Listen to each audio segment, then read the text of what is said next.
Most biggest issue ఏంటి అంటే గురక. నేను చూపిస్తాను, గమనించండి. గుర్రు కొడుతూ కొడుతూ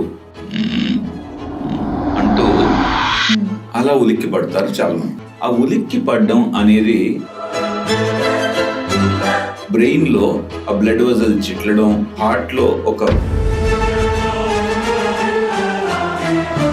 ఇప్పుడు మామూలుగా ఇలా డిస్టర్బ్ అవుతుంది కదా సార్, ఆ సైకిల్ని ఎలా రీస్టోర్ చేసుకోవాలి సార్?